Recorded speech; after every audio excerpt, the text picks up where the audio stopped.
Pangkaraniwan na dito sa may Bontoc Mountain Province na makakakita kayo ng mga naggagandahang rice terraces, yung mga kurbadahan, yung mga scenic view. Pero alam nyo ba na itong mismong kinatatapakan natin sa mga oras na ito, ito yung pinakamahalagang kayamanan meron ng Bontoc Mountain Province.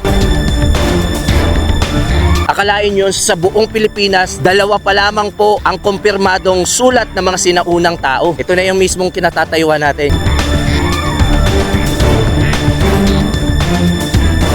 Mula doon kung saan nagtatapos yung kalsada, ay lalakarin na lang natin dahil ilang minuto lang yung layo ng ating pakay. Ito na yun mga kapo.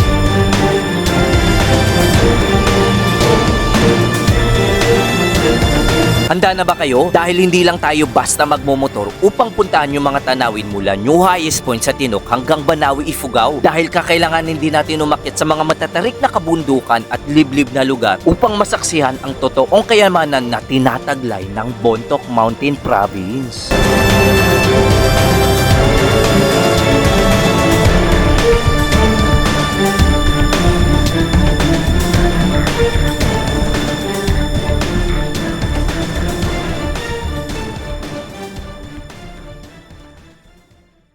Good morning mga kapo at welcome sa ating panibagong motorcycle adventure. Nung nakarang episode ay muli kong ipinakita sa inyo yung ating pagbabalik dito sa rehiyon ng Cordillera at nagmotor tayo mula Baguio City hanggang narating natin yung Old Highest Point dun sa May Atok, Benguet. Binisita rin natin itong Mount Oli sa May Atok na kung saan ito yung pinakamataas na sa Luzon. At pagkatapos naman sa May Atok ay dumiretso na tayo sa May Tinok, Ifugao kung saan tayo naroroon. At dito rin tayo magsisimula mga kapo. Sa mismong kinatatayuan natin makikita itong Welcome New Highest Elevation of the Philippine Highway System. Dito lang naman makikita ang pinakamataas na kalsada na pwede kayo makapag-joyride at makapag-motor sa buong Pilipinas. Sa sobrang taas nito halos abot kamay mo na yung mga ulap at sobrang lamig po dito. Ito nga kinalalagyan natin ay may elevation na 7,968.7 feet above sea level. Ganun po siya kataas at ganun siya kaganda puntahan, lalong-lalo na kung mahilig kayo mag-joyride. At mula dito ay magsisimula tayo magmotor sa mismong New Highest Point at magmomotor tayo papuntang Bontoc Mountain Province. So papakita ko sa inyo sa abot ng aking makakaya yung mga kalsadahan at tanawin mula dito hanggang dun sa ating mga destinasyon na ating pupuntahan. At para umpisahan natin itong ating masayang adventure dito sa Cordillera, ano pang hinihintay natin? Let's go!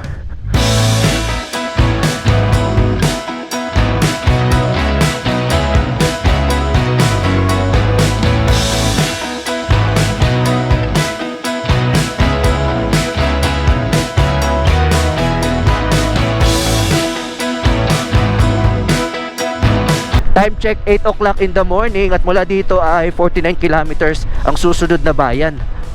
Tingnan nyo, yun yung mga ulap mga kapo. Yung mga bundok, yung mga kalsada. Tapos ito yung bundok na nasa gilid natin, yung nasa gilid ng kalsada. Ang ganda ang taas natin halos kapantay lang natin yung mga ulap. Ayan, ang sarap din ng simoy ng hangin. Dahil sa sobrang taas nitong kalsadang kinalalagyan natin, yung hangin po dito ay talagang napakalamig. Halos sisipunin po kayo dito, hindi po kayo sanay, talagang giginawin po kayo dito. Ayan, ito yung mga kalsadang pagdadaanan nyo pagkalagpas ng New Highest Point. At mula dito sa kinatatayuan natin ay 9 kilometers bago natin marating yung pinaka town proper ng Tinok, Ifugao.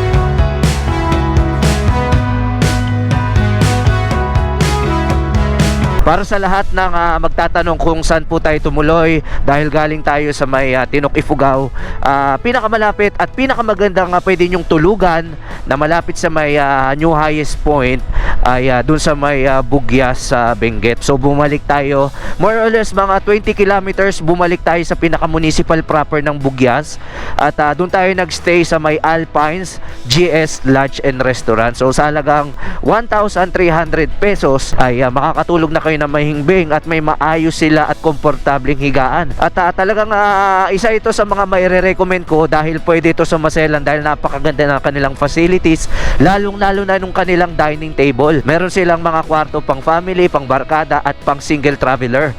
At sa katulad ko, nakapag-charge tayo at nakapagpahinga ng maayos. Meron din silang breakfast at food na ino-offer doon, kaya doon na rin tayo kumain ng ating agahan bago tayo pumunta dito sa May Tinok at ipagpatuloy yung ating adventure. At sa mga gustong pumunta, pwede nyo ring mai-consider itong Alpine GS Lodge and Restaurant doon sa May Bugyas. So okay na okay yung tinirhan natin dahil meron din silang wifi, kaya siguradong hindi kayo mababagot doon.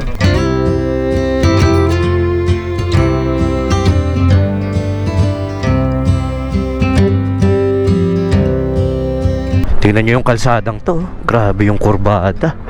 Hair clip. Tapos doon tayo pupunta sa pinakabayan ng Tinok. Meron pa ditong isang hair clip turn, no? Napaka tarik nito. Sobrang siko nitong kurbada na ito. Kailangan nyo rin mag-ingat dahil basa. At may mga lumot. Indikasyon na bibihira lang madaanan ng mga motorista. Ito yun, no? Tarik ko. Oh, wow, siko. Tapos lubak pala yung bubungad sa atin. Aray. Oh. Ayan. So ito, pababa na tayo sa pinaka town proper ng Tinok, Ifugao. Ang taas pa rin natin, no? Kahit sabihin mong nasa pababa na tayo, puro pa rin taniman ng mga gulay yan.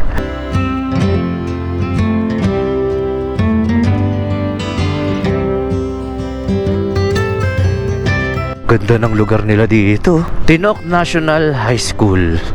Ang ganda ng pagkakapwesto ng high school nila dito. Tas yung mga bundok, yung mga ulap. First time ko tong dadaanan tong rutang tinatahak natin mula dito sa may Tinok, Ifugao, papuntang Kiangan, Lagawe, Banawe, hanggang dun sa may Bontoc Province. Napakaganda naman ng lugar nila dito.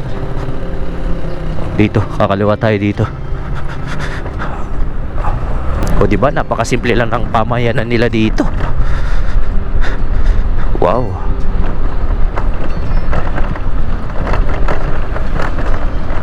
Ayan, ito yung itsura ng kanilang bayan. At ito yung National High School nila, nakatapat sa mismo mga bulubundukin at mga ulap na yan. Tapos dito kakaliwa tayo papuntang Kiangan, Lagawe, Banawe. So mula dito, yan may nakalagay dito. Kiangan 46 kilometers, Lagawe 57, Banawe 79 kilometers. So yan yung tatlong bayan na madadaanan natin papunta sa Bontoc Province.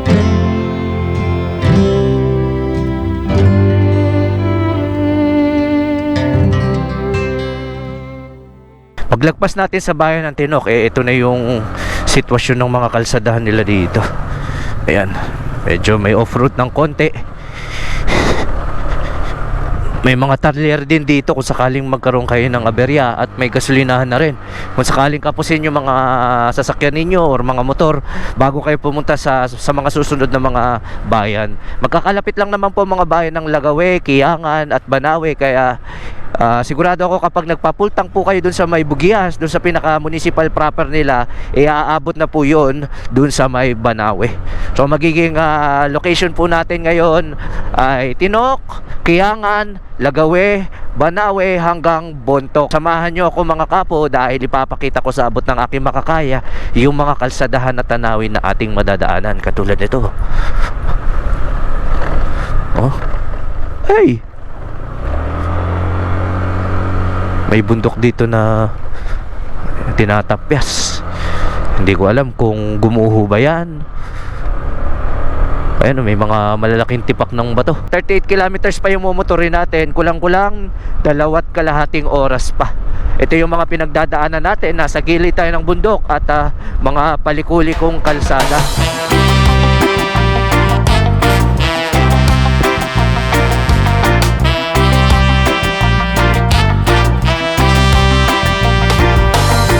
Meron tayo madadaanan ditong pamayanan na putik-putik pa. Ito, matindi-putik nito. Tara. Ay, may nakasalubong pa tayong truck. Ang lapot ng putik. Dumudulas yung gulo ko. Ang kapal ng putik na yun. Ito, may mga pamayanan dito. Wow, dami mga tanim na mga gulay, oh.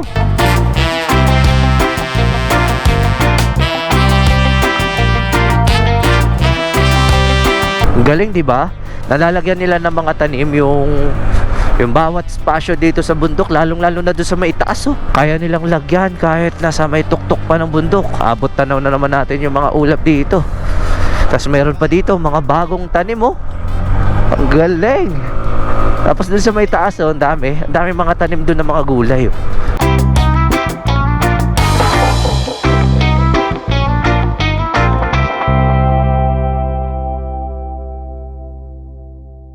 Nakakatakot naman tong bundok na to. No, lalagyan nila ng baluti pamprotekta sa mga motorista, pero ito may mga gumuho na. Lalaki ng mga bato, laki ng mga gumuho, oh. Nakakatakot to. Lalaki ng mga bato. Tapos bangin na to, eh. Aray ko. Aray. Lalaki ng mga bato. Putik pa. Tapos may baha. Grabe. Laki, nakakatakot dito.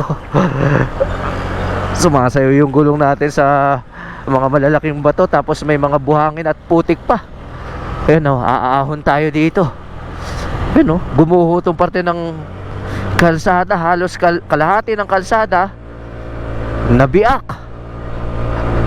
Kaya ginagawa nila ay yan, nirerepaso nila at inaayos para maging safe ulit ito sa mga susunod na buwan na taon sa mga biyaherong madadaan dito. Ito naman yung madadaanan natin. Dito tayo dadaan. Uy. Bah, ayos ah. May waterfalls dito. At meron din ditong tubig, oh. Wow.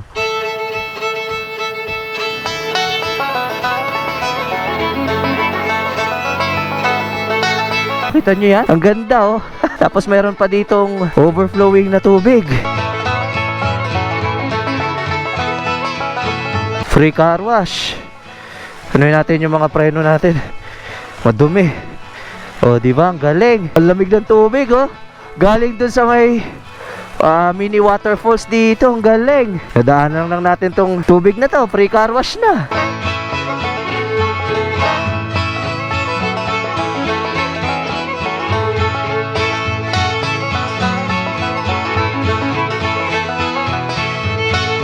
Madadaanan nyo lang to sa may kurbada. Hindi ko na alam kung nasaan tayo, pero ang ganda, oh.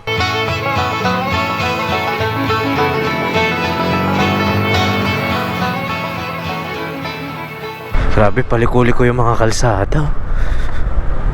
Ayan, malapit na tayo sa Kiangan. Uy, laki naman ng bato na to. Anong klaseng bato to? Welcome to Imbuliklik Rock. Wow, ang laki, ah.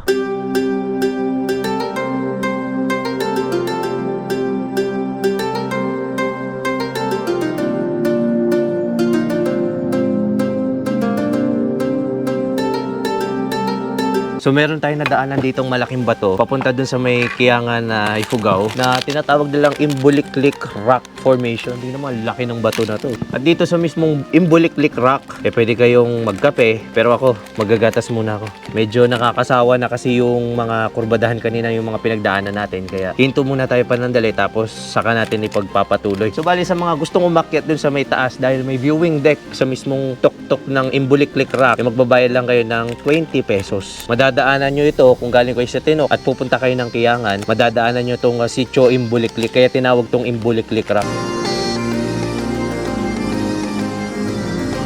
Galing tayo doon, tapos ito yung kurbada, papunta tayo ng Kiangan. Yun ang motor natin. Kung akit kayo doon sa may pinaka-view deck, dito kayo dadaan.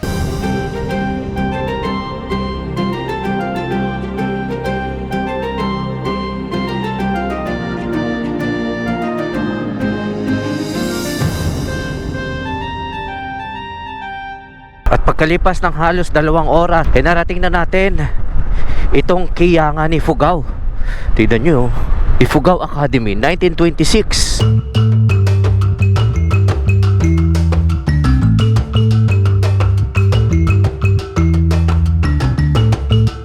Ito pala itsura ng pinakabayan ng Kiangan, diba? Almost 2 hours din yan mula doon sa may bayan ng Tinok. Malapit nga lang Tapos ang susunod na magiging bayan mula dito sa May Kiyangan ay ang bayan ng Lagawe.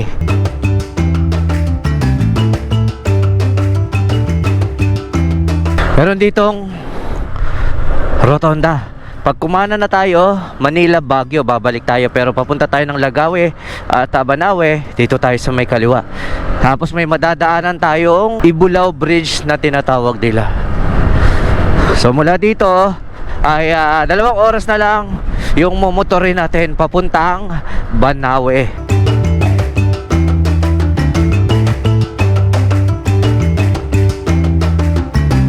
Papasok na tayo sa pinaka-town proper ng Lagawe, Ifugao. For the first time, makikita ko yung pinakabayan nila dito. O, di ba? Ang dami na rin mga establishmento. May Cebuana, kaliwat ka ng mga gasoline station. Oh, may Chokes to go na rin. Aba, ito pala itsura ng Lagawe. Mainit na rin talaga dito dahil nasa kapatagan na po tayo. Kung kanina ay nilalamig tayo kahit matindi yung sikat ng araw dahil nasa bundok po tayo. Pero ngayon medyo may kainitan na. At nagbibigat na rin yung daloy ng trapiko. May BDO na rin dito. Almost kompleto na rin dito. Kaya kung sakaling tatagusin nyo mula dun sa may Bugias, Tinok, Kiyangan, pwede na rin kayo dito mag-stop over dito sa may Lagawe. May Petron, tsaka may mga Honda din dito. May Honda shop na rin dito. Napakaganda naman pala ng bayan nila dito. Hindi ko ina-expect to. First time ko kasi po itong madadaanan. Tapos dediretso lang po tayo. Mula dito sa pinaka-town proper ng Lagawe ay 28 kilometers. Nandun na po tayo sa Banawe, Ifugao. So magkakalapit lang po ito. Kaya samahan nyo pa rin po ako dahil may mga pupuntahan tayo sa may Banawe, pati dun sa may Bontoc province. So let's go mga kaapong.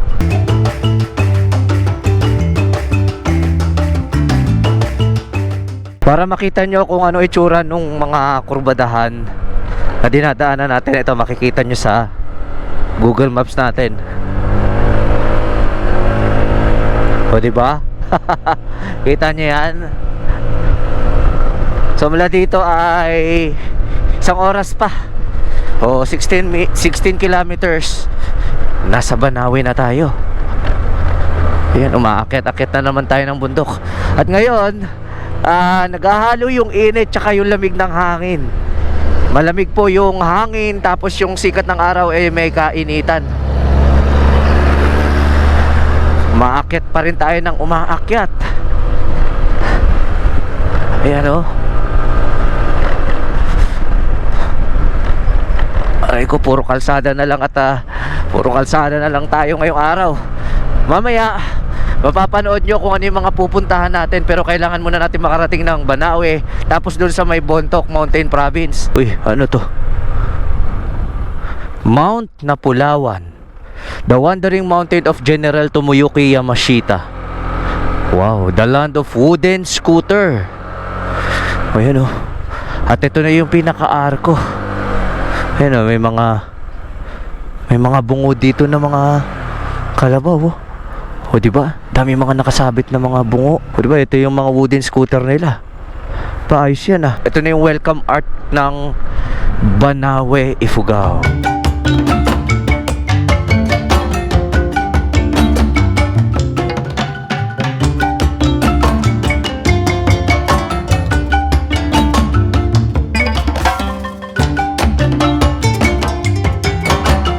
Pagkatapos natin daanan yung pinaka-welcome arc ng Banawe, Ifugao, ay narating na din natin itong paakyat na kalsada. So aakyat tayo dito.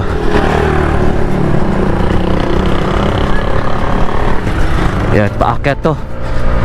Nagmotor din tayo ng halos 20 minuto mula dun sa may welcome arc. Tapos may pupuntahan muna tayo dito. 2.5 kilometers na lamang yung layo natin sa ating unang destinasyon. At na-excite ako dahil 3 taon na yung nakakalipas mula nung nabisita ko ito. Nagsisimula pa lang po tayo nagbablog noon nung nakita natin itong viewpoint dito sa may itaas. Kaya babalikan lang natin ulit at na-excite ako kung ano yung pinagbago. Ito na, Native Village Inn. Ito na ba yun? Kanan na tayo dito. Tingnan natin to.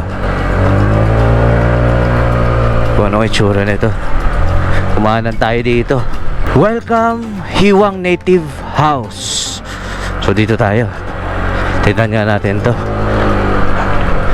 Ayos, nakarating din tayo. Kalipas na halos 3 taon, nakabalik din tayo mga kaapo. Welcome to Hiwang Native House Inn and View Deck, Banawe, Philippines.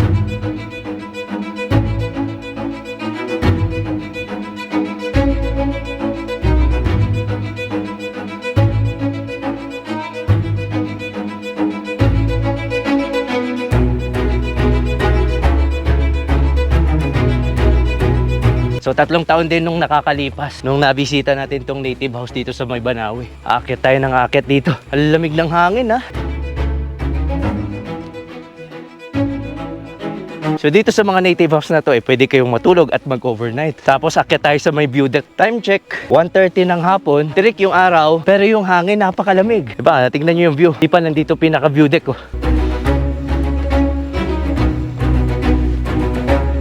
Ilang hakbang na lang, ito na yung pinakatuktok nila. Ito na mga kaapo.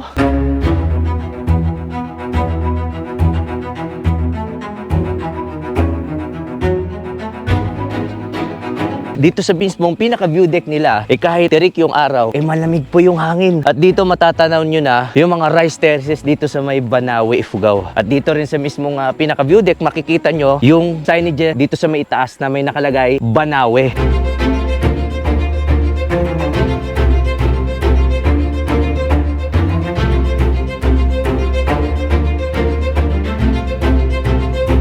Lahat ng mga native house dito ay pwede nyong rentahan at pwede kayong matulog overnight. Pwede rin kayong mag-day tour dito sa halagang 100 pesos at ikutin yung mga native house dito sa may Banawe hanggang doon sa may taas. Marami yan. At mababakas mo talaga yung kalumaan ng mismong mga native house na to. Ayan, no? At may mga sungay at buto dito ng mga hayop. At dahil nasa native house tayo, bawal po dito yung mga maiingay kaya magbababa muna tayo ng mga boses. Kung gusto nyo rin masubukan magstay dito sa mismong Hiwang Native House ng mga Ifugao, ay pwede kayong mag-book sa Airbnb. Ayan, oh. Meron din sila ditong booking.com at dun sa may trip advisory. So hanapin nyo lang itong Hiwang Native House Inn and View Deck. Check nyo na lang kung magkano yung mga room rate dahil dun po sila nag-accept ng mga guests. So bawal dito maingay. Kailangan natin irespeto yung pagiging pinaka-native house nila dito sa may Banawe, Ifugao. Tapos dito makikita nyo yung mga overlooking. Buti na lang ay umabot tayo dito nang hindi pa kumukulimlim at hindi pa umulan dahil ayon sa klima na meron dito sa Banawe ay umuulan daw dito tuwing hapon at gabi.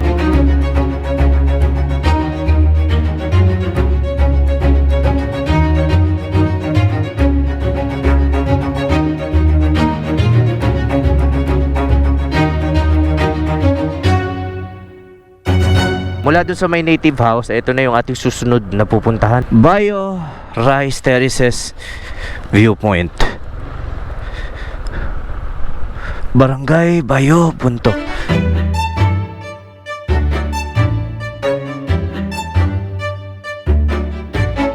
So nagpapatila lang tayo ng ulan dahil medyo umaambon-ambon kanina. Saktong-sakto yung pagdating natin dito sa may viewing deck ng Bayo Rice Terraces. May nakita ko doon na pwedeng hiramin na props pampapicture. So tingnan natin kung makakiram tayo. At para magkaroon kayo ng kakaibang picture yung attire nyo dito sa may viewing deck, pwede kayo magrenta sa halagang 20 pesos kay tatay ng sibat at kalasag na perfect pang picture with the background of course ng Bayo Rice Terraces.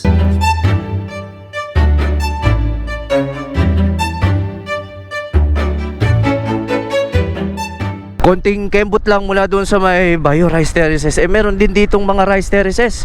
Puro mga rice terraces yung mga nadadaanan natin dito papuntang Bontok. Tingnan nyo to. Walang, papunta na tayo dito. Wow. Ito. Kulay berde lahat ng mga nakatanim ngayon. Nasaktuhan natin to. Hindi na tayo pumunta doon sa may Batad, sa may Banawe, yung pinakasikat na viewing deck ng Rice Terraces sa may Banawe dahil wala na, hindi na po season ngayon. Pero ito, nagulat ako, ayan oh, may mga palay. Wow. Teka lang, dito hanap tayo ng malupit na spot. Maganda yan. Sigurado ako kapag pinaliparan natin yan, napakaganda niyan sa itaas. O sige, lipad tayo in 3, 2, 1.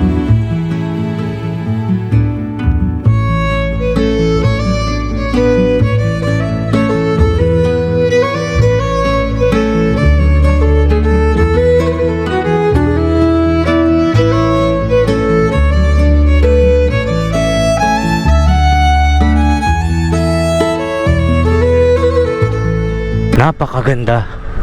Sobrang ganda ng spot na to. Tingnan nyo. Kulay lundiin lahat, pati ito. Lahat ng nakikita ko dito. Isama mo na yung mga bundok at mga puno dyan sa ating harapan. Grabe. Wow. Napakaganda.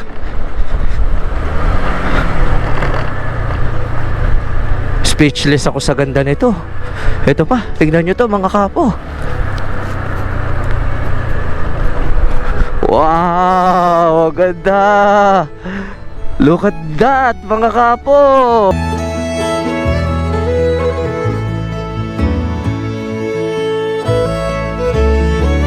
Habang pababa tayo sa Bontoc Mountain Province, ito yung madadaanan nyo.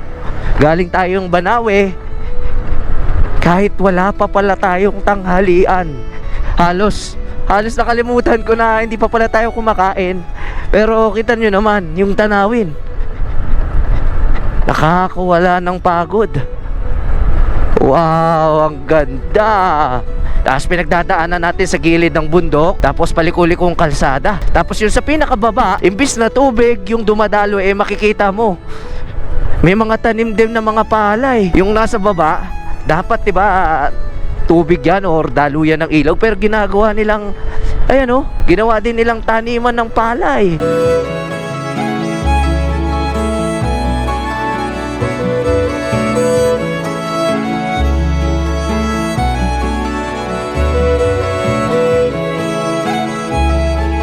Pagkatapos natin daanan yung mga rice terraces doon, napatigil na naman tayo dito sa may parte ng kalsada. Kung mapapansin nyo naman, yung nasa gilid natin, tingnan nyo, diba? Ang ganda mga kaapo. Napakarami mga kurbadahan ng mga pinagdaanan natin. Pero para sa akin, ito na yung pinaka the best spot. Ayan diba? Ang ganda.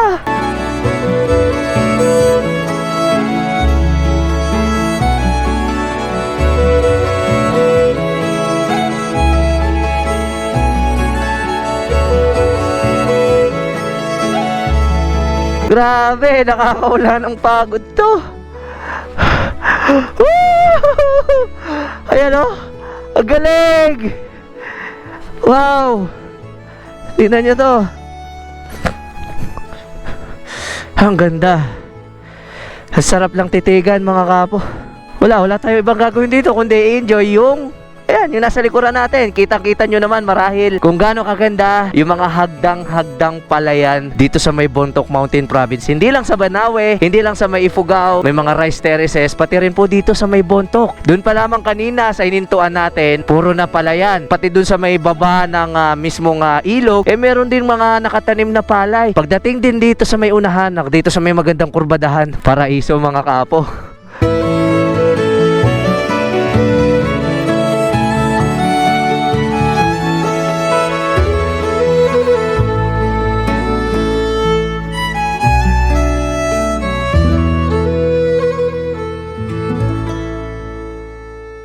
Katapos natin pagdaanan yung napakagandang kurbadahan na yun, narating na agad natin itong pinakabayan ng Bontoc Mountain Province. So maghahanap na tayo ng matutuluyan. Time check, ayan, 6:10 na ng gabi, pero may liwanag pa rin. Dito na tayo matutulog para bukas erekta na tayong pupunta sa pinaka main event ng ating adventure dito sa may Bontoc Mountain Province. Pero bago ang lahat, hanap muna tayo ng matutuluyan. Ito, nandito na nga. Ayan, dito tayo matutulog. Dito tayo magpapalipas ng gabi sa New Bontoc Hotel. Maganda dito kasi ayan, ayun lang ang CCTV. So ito, nakarating na tayo dito ng 6:35 ng gabi dito sa pinakabayan ng Bontoc Mountain Province. Dito na rin tayo magpapalipas ng gabi. Tapos bukas ng umaga magbu-buffet breakfast tayo. Tapos bukas dito na natin pupuntahan yung talagang pakay natin dito sa Bontoc Mountain Province. So pahinga na muna tayo.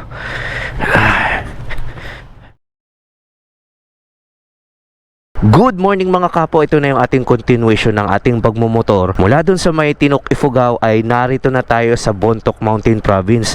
At dito nga tayo natulog at nagpahinga dito sa may New Bontoc Hotel dito sa Upper Lokong Poblacion, Bontoc Mountain Province. Sa halagang 500 pesos ay nakapagpahinga at nakapag-charge na rin tayo ng ating mga gadgets. At dahil nasa Bontoc Mountain Province na tayo, yung kinuha nating kwarto wala pong aircon. Kahit electric fan lang po yung ginagamit natin, napakalamig po dito. Tapos yung 500 pesos na rin yun yung pinakamurang pwede nyong makuha na maayos yung matutulugan ninyo. Yung kwartong kinuha natin ay walang sariling CR, kaya common CR yung ginagamit natin. So maayos naman yung CR nila at kahit papano nakapagpahinga na tayo. At dahil pinangako ko sa inyo kahapon bago tayo matulog dito sa may Bontoc Mountain Province ay magbu-buffet breakfast tayo. Tara, puntahan na natin yun at simulan na natin itong ating adventure sa kainan. Let's go!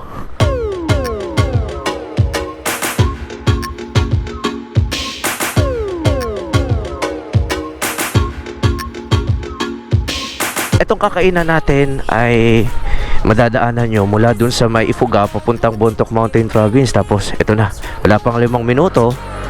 Ito na yung sinasabi ko sa inyo. O diba? Napakalapit lang. Dito tayo kakain sa Anayas Riverside Highway.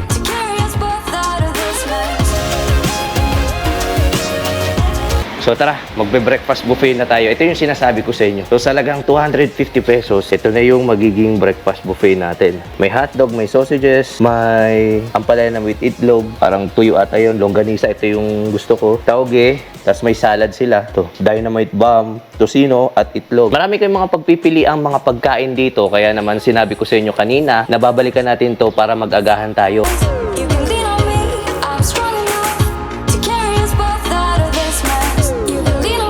Kung pinunta ko talaga dito, ayan o. Tapos meron din sila dito omelette. At dahil egg lover tayo, tignan nyo, di ba? Balik na lang tayo kapag naubos na natin to. Tapos ipapakita ko sa inyo kung bakit dito tayo mag-aagahan. Tara.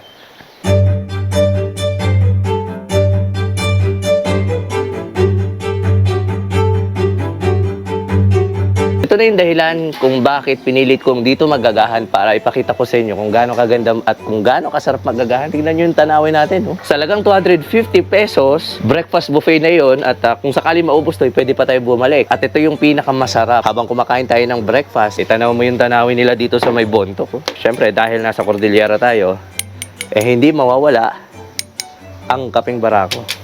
Sarap.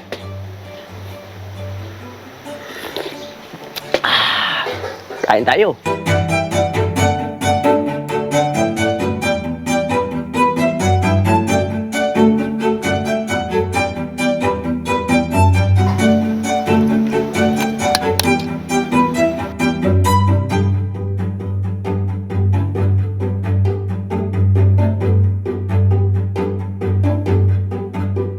So kung magagawin din kayo dito sa may Bontoc Mountain Province, dito na rin kayo kumain. Nagsaserve sila dito ng buffet breakfast at buffet lunch. Yung lunch buffet naman nila ay 300 pesos lang. Sulit na yun. Kung ayaw nyo mag-buffet, meron din sila dito ng mga a la carte menu na pwede nyong orderin sa halagang 250 pesos lang din.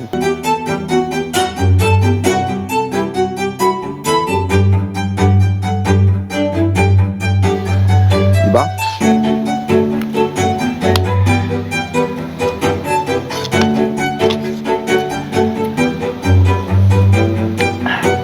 The best dito.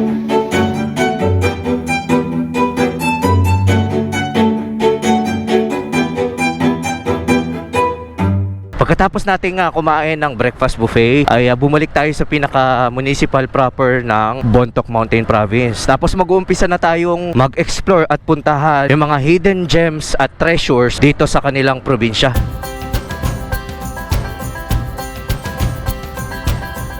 Nasa taas na naman tayo. Kung kanina nandun tayo sa may ibaba, ito, umaakyat tayo sa mga zigzag road nila dito pataas ng dito sa may kanilang barangay. Oh, ang taas na naman natin. Oh, ang dami pa pala mga rice terraces dun, oh. Busina tayo dahil sharp curve yun. Sa mga ganitong klaseng kalsadahan, lalong-lalo na matatarik at sharp curve, kung kinakailangan yung bumusina, kailangan nyo po yung gawin. Kailangan yung bumusina para maabisuhan yung nasa kabilang side o yung makakasalubong nyo na may parating sa sasakyan. Madalas ganun ginagawa ko, lalong-lalo na kapag alam kong alanganin yung kurba at talagang sobrang sharp, para naman maging safe tayo at safe yung makakasalubong natin. Hindi kasi biro na makasalubong kayo ng malalaking truck at kumakain sila ng linya. Parang ganito, busina tayo para alam nila na may parating na sasakyan. Sharp curve yun, ha. So ugaliin na maging isang responsible at defensive rider sa anumang oras. Ayan, may mga nakakasalubong po kasi tayo dito, at hindi lang po mga van, dahil may mga malalaking truck po sila tayong mga dumadaan din dito. Hindi lang po tayo ang dumadaan sa kalsadang dinadaanan natin. Kaya dapat safe and secure tayo.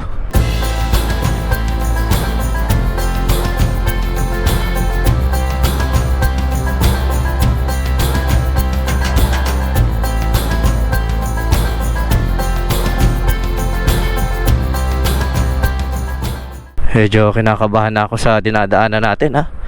Palit ng palit yung dinadaanan natin at hanggang sa ito na, tire pot na lang. Isang sasakyan na lang ang magkakasya sa dinadaanan natin. Tapos lubak-lubak na naman. Ako, off-road na yung pupuntahan natin, ha. Aray ko, aray, laki ng mga bato.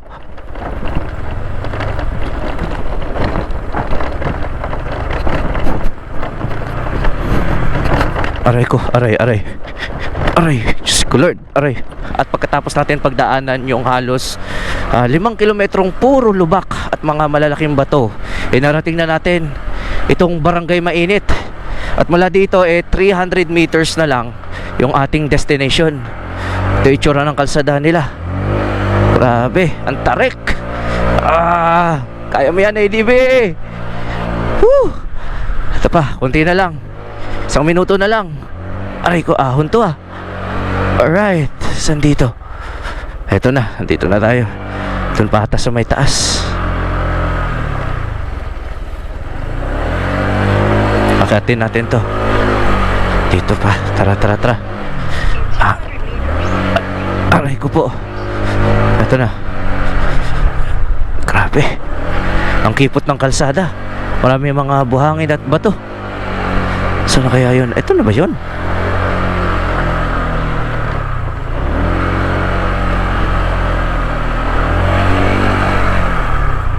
Teka.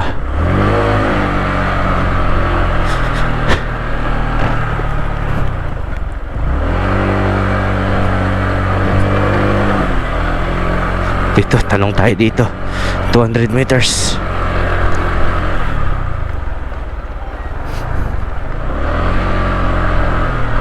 So ito na, narito na tayo. Dito tayo, tanong tayo dito.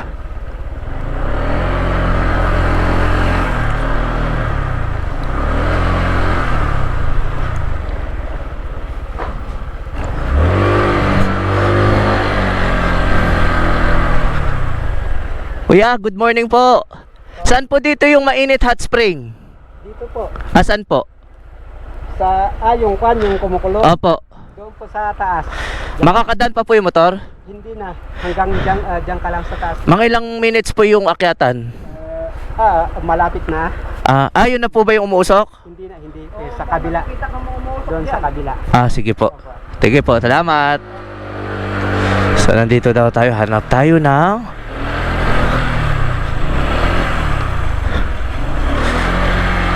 pagpa-parking nga. So wala na daw kalsada, hanggang dito na lang.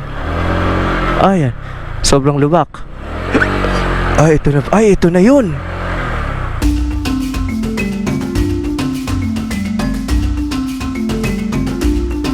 Mula doon kung saan nagtatapos yung kalsada, ilalakarin na lang natin dahil ilang minuto lang yung layo ng ating pakay. Ito na yun, mga kapo.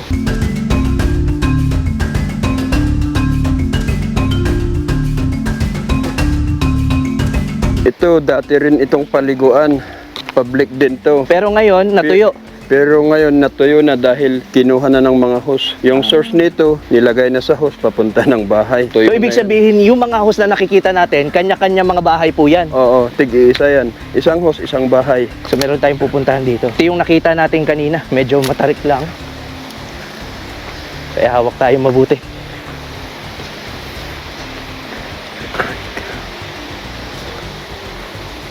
Ay, medyo madulas. Alam po. Ito. Dami mga hose dito. Oo. Yan. Ito. Grabe.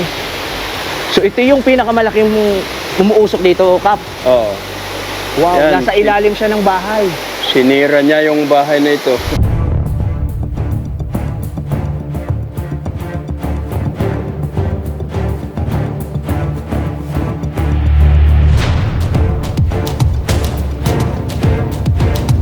So itong bahay na to, nung ginagawa pa lang, biglang lumabas tong pinaka mainit na tubig. Kumbaga, Dito mismo sa flooring ng pool. sa mismong flooring pa lumabas.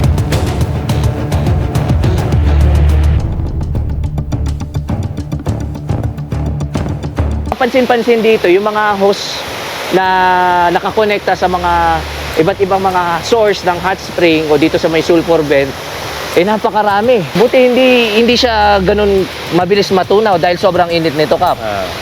Matutunaw din pero mga buwan. Ibig sabihin, sa lahat ng hot spring na makikita natin dito sa may barangay Mainit, lalong-lalo na doon sa may baba, ito mismo yung pinagkukuhaan ng source ng hot Yeah. spring.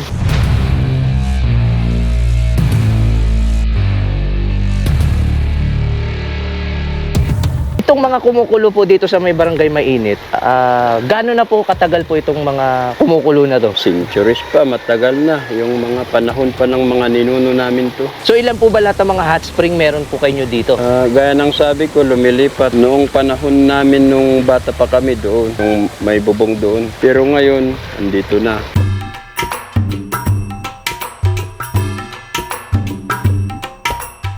Pero sa mga gustong magbaba dahil 'di ba yung hot spring pinaniniwala ang therapeutic o nakakagaling, saan po sila pwedeng magbabad, maglublob? Meron po ba kayong May public pool tayo dito.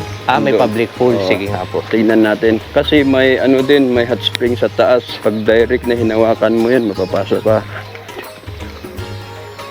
So ito po yung sinasabi niyong public pool.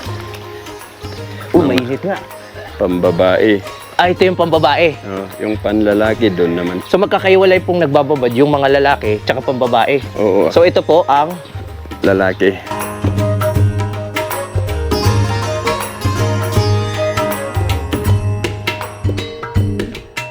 So dito naman sa lugar na ito na may bubong, dito naman naglulublob yung mga kalalakihan. So magkahiwalay, naglulublob yung mga babae at mga kalalakihan dito sa barangay Mainit. At hindi masyadong mainit kung ikukumpara natin dun sa may maliit na pool na pang babae. So sa mga pupunta dito, magkano po yung mga entrance? Ay wala, libre. Libre. Pero yung ano, nadaanan mo doon sa baba sa kalsada, yung swimming pool doon, Giston sa Kachonglian, yun ang may bayad. Yung ito, yung mga hose na ito, kapunta ito sa mga bahay-bahay nila, kaya lahat ng bahay dito may May hot sariling paliguan. Ito po palang mga hose na yan, nakakonekta doon sa may mga mainit po. Oo. Tapos yung mga nilalaman nito, maiinit na tubig. Mainit din. Tingnan nyo.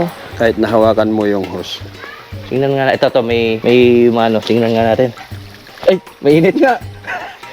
Mainit yung, mainit nga. Buti hindi nalulusaw tong mga hose na to tayo papunta sa mga kabahayan. Malulusaw din mga ilang buwan, pinapalitan din. Katulad nito, ayan, ayan, oh, lusaw na. Dahil sa init talaga, ano. Ang daming mga hose dito na papunta. So ito yung source nila.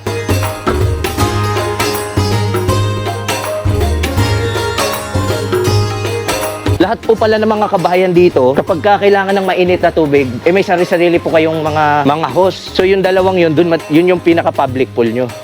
Sino nga ba naman na mag-aakala na sa liblib na barangay ng Mainit ay makakakita tayo ng maraming sulfur vents, mga kumukulong tubig at natural hot spring na hindi nyo na kailangan magbayad? Indikasyon lang ito na marami pa talagang mga lugar dito sa Bontoc Mountain Province ang naghihintay lang na madiskubre ng mga tao.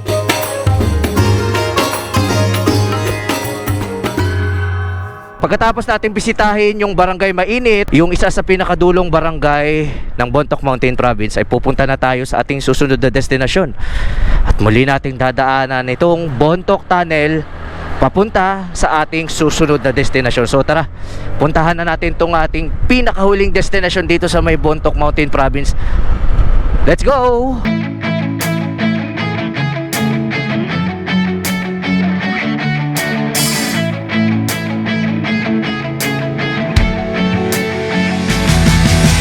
Pagdating sa Barangay Alab Oriente, kung saan dito yung jump off area, ay agad na nating inayos yung mga gamit na dadalhin natin. Kailangan walang maiwan kahit isang piraso dahil aakyat tayo ng bundok. Agad na tayo naglakad papunta muna sa pinaka-barangay area nila. Kung aakyat din kayo dito, kailangan yung pagdaanan tong hanging bridge hanggang paakyat sa barangay hall nila.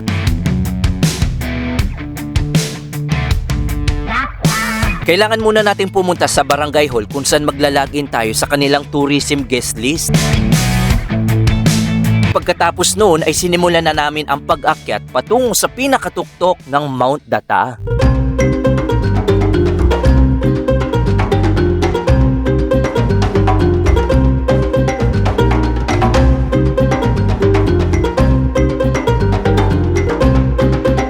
So itong nilalakaran natin, dito na po nagsisimula yung 1,000 steps. Hindi rin biro yung tarik, ayun. Wow, grabing assault to ah. Wala man lang banayad, rekta assault agad. So tara, nagsimula tayo 6 o'clock ng umaga. Tignan natin kung anong oras tayo makakarating dun.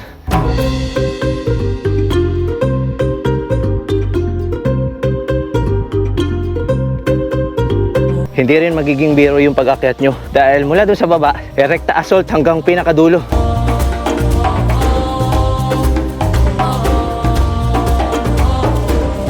Buti na lang at nakikisama yung panahon. Medyo malamig at kumukulimlim. At sana wag umulan dahil lintik talaga yung ahon. Tignan nyo kung saan tayo galing.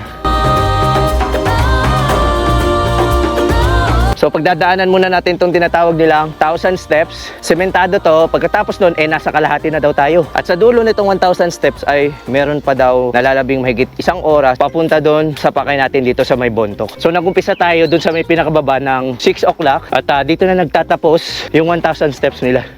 Pakita ko sa inyo. Puro bato na yan ah. Wow. Pero yung mga bato na yan, ano yan? Nakalagay dyan o nilagay nyo po dyan?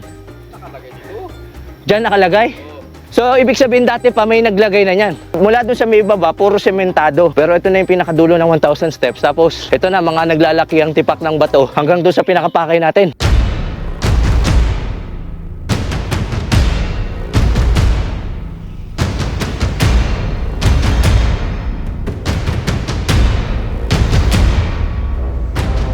Puro mga bato na yung lalakaran natin. Tapos na yung mga maliligayang araw natin. Wala nang mga sementadong daan.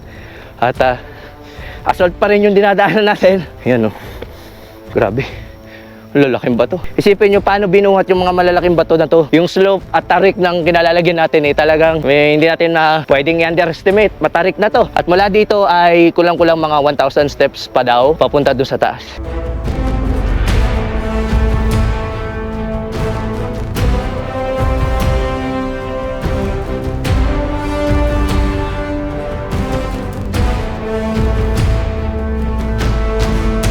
Tara, tarik ko. Grabe. Kailangan natin pumili ng hahakbangan dito. Yan ang taas.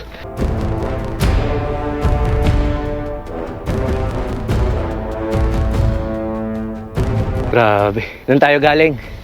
Tapos pupunta pa tayo doon. Yung dinadaanan natin. Single file ng mga bato.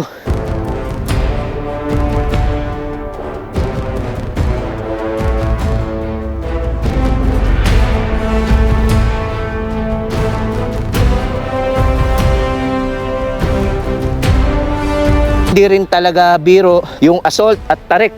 Ang taas yan, lalo na to. Halos lahat matarik. Kaya hindi nyo dapat to i-underestimate kung pupuntahan nyo rin tong pakay natin. At mamaya, ilang hakbang na lang, malalaman nyo kung bakit tayo nagpapagod at kung bakit natin to pinipilit puntahan kahit sobrang hirap at matarik yung daanan.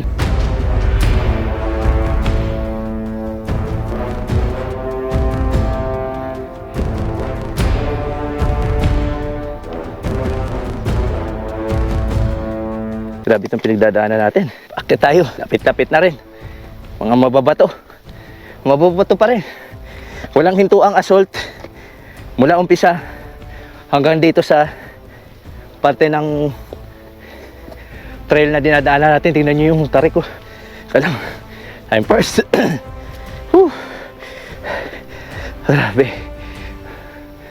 Ayan. Hiningal tayo dito. Tingnan nyo yung ano. May nagbagsakang puno. Huminga lang tayo ng ilang segundo para makapag-cool down. Tapos rekta na agad tayo. Ito, may dadaanan tayong puno dito.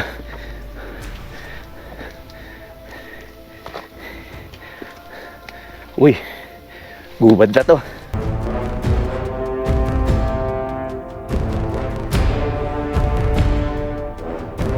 Dumadaan tayo ngayon sa may palayan. Ayan, sa gilid.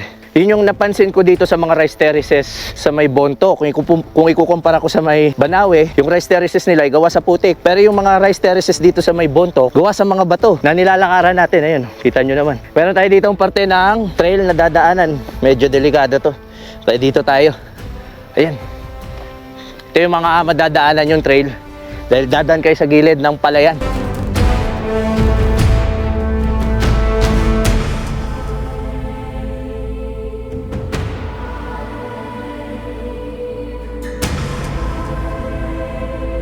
Ito, makikita nyo yung water source, tapos dadaan tayo sa nung kahoy. May bakod dito.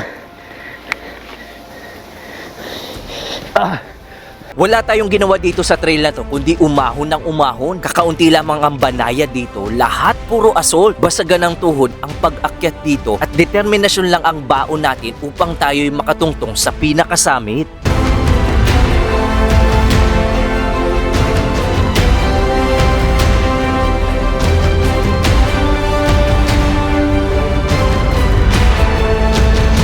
Pagkatapos ng halos 1 oras na paglalakad, narating na natin itong waiting shed na kung saan malapit na at natatanaw na natin yung batong pakay natin dito sa Bontoc. Tara, papakita ko sa inyo. Bumiyahe pa tayo mula dun sa Tinok, Ifugao hanggang dito sa may Bontoc Mountain Province para lamang talaga dito. At hindi lang ito basta-basta bato dahil malaki ang ginagampan ng papel nito sa ating salin lahi. So sa wakas, malugod kong ipinapakita sa inyo mga kapo. Narito na tayo sa tinatawag nilang Alab Petroglyph. Ito na yun, oh.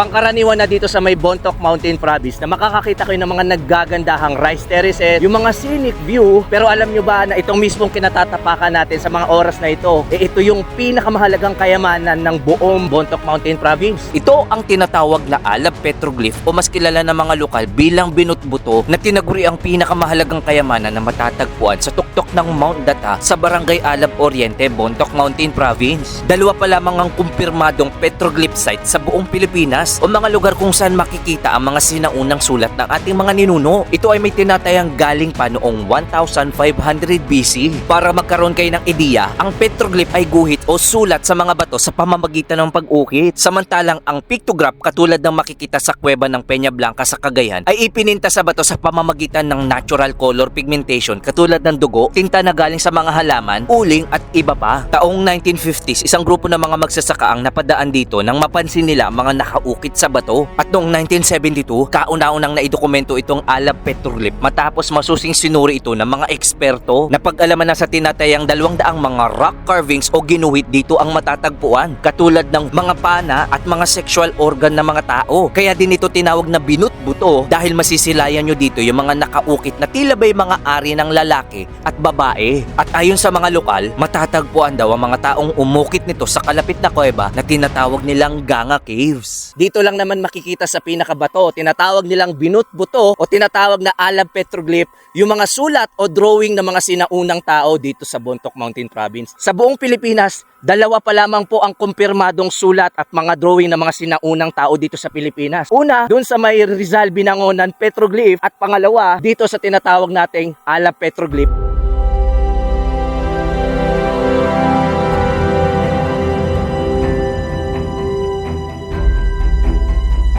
So nakakalungkot lang, itong kinatatayuan natin na tinatawag ng Binutbuto o Alab Petroglyph dito sa may Bontoc Mountain Province ay nagkaroon na ng mga vandalismo. Medyo nahihirapan tayong madistinguish o malaman kung ano yung pinaka-original na mga sinulat ng mga sinaunang tao dito sa mismong Bontoc Mountain Province.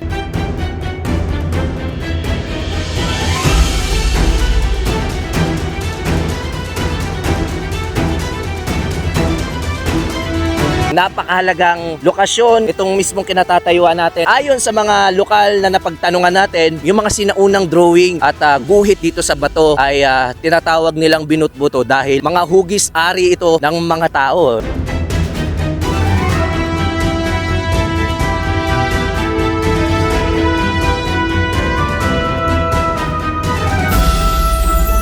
Akalain nyo sa buong Pilipinas, dalawa pa lamang po ang kumpirmadong sulat ng mga sinaunang tao. Ito na yung mismong kinatatayuan natin. Kaya dito tayo dumadaan sa gilid para maprotektahan yung mga sulat. At dito sa may tuktok ng Mount Data, dito sa may Binutbuto, ay matatanaw nyo yung Palali Rice Terraces.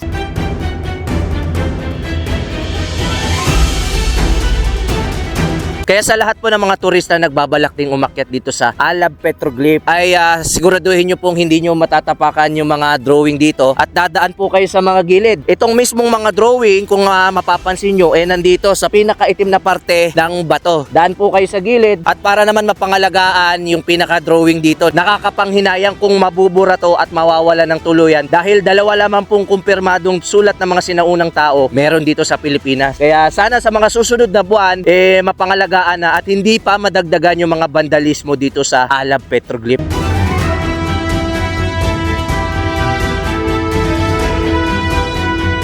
Sa lahat ng mga naggagandahang lugar, meron ang Bontoc Mountain Province, ito mismong kinatatayuan natin, yung pinakakayamanan nila. At walang kahit sinong makakatumbas nito dahil ito yung magiging patunay ng ating salinlahi. Dahil dito nasusulat at dito nakaguhit yung mga drawing ng mga ninuno natin. Naway na aliw kayo sa ating pagmamotor mula Tinok, Ifugao hanggang dito sa may Bontoc Mountain Province. Sana may napulot kayong mga mahalagang impormasyon sa mga pinakita ko sa inyo at hindi pa dito nagtatapos ang adventure natin dahil marami pa akong pupuntahang nakakamanghang lugar dito sa Pilipinas.